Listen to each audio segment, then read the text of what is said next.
Hey there, I was sent over this 5-pack of drain clog removers. So let's take a closer look at them and test one out. All right, so each one of these is 50 inches long and they are metal wires that are covered in nylon.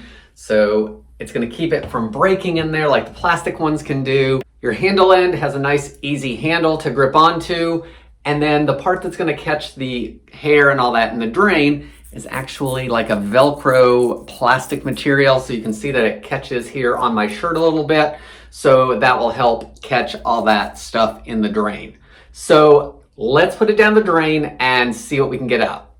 So to use it, you want to bend it just a little bit per the instructions. So I've got that bent slightly. Now we're going to put it down the drain and twist it around a little bit and work it up and down for a minute or so and see if we can get anything out of the drain. And we'll try this on my wife's sink because obviously